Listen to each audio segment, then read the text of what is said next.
Hi everyone, my name is Gadget Trish and I'm going to teach you how to make affordable floors out of cover art and contact paper for your Barbie house or diorama.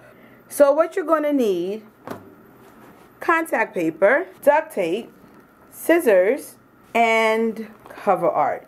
Before you use any cover art, do your homework, make sure there's no value.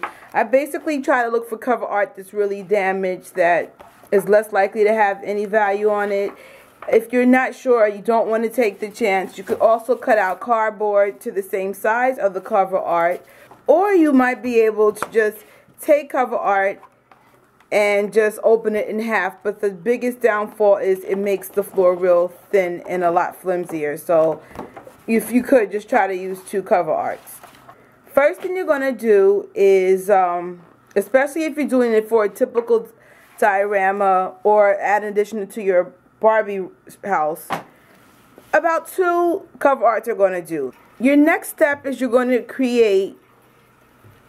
just going to use some duct tape and go down. Make sure you get in all the bubbles out. Make sure it's nice and tight and to both sides. Next up, you're going to get contact paper of your choice. Now, I've made a mistake and I didn't store this in the best way, so I have creases everywhere. So my biggest challenge is trying to get some of the creases out as I'm putting the floor down. There will be imperfections. For me, it really doesn't have to be perfect because most of the room is going to be covered by furniture.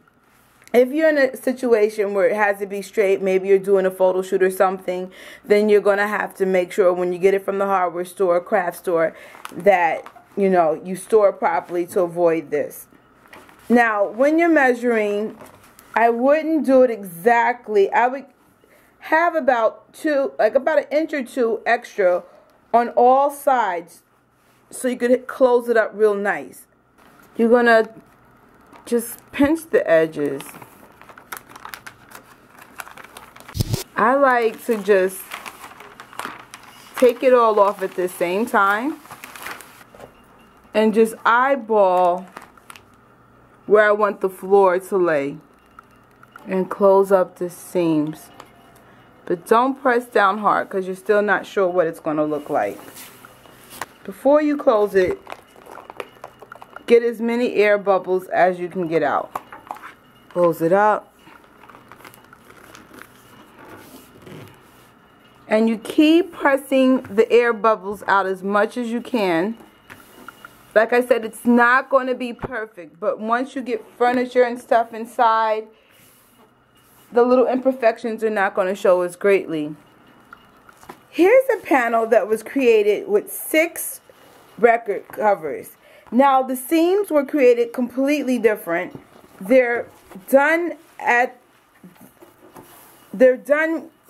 a little differently so that you could fold it away.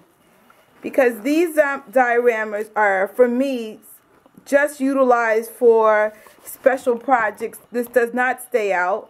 So I'm going to teach you how to do those seams real quickly, just in case you have more than 2 panels to do. So you start out with 2 album covers like we did originally. But this time you're going to make the seams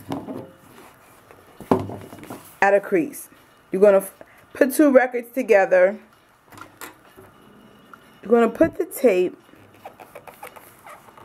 on the outside like this. And this way it's creating like a nice little hinge like thing, so when you fold it away, it's easier to put in storage. Now, the only thing I would suggest is if you're going to do a floor that's really long or really large, get someone to help you place the contact. You're going to need help just placing it. It's just a little bit much to do by yourself. Another thing I would suggest if you want to store your floor away is to get these containers. It's an underbed container from the container store. It's about 27 inches long.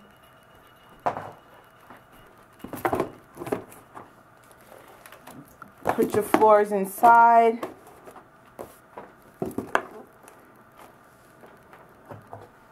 And then you could just put this where it's convenient in your home. If you guys want to see the finished result to what those floors were being utilized for, please check out the post. Here's an example of this beige floor with a diorama that was created with cover art and duct tape.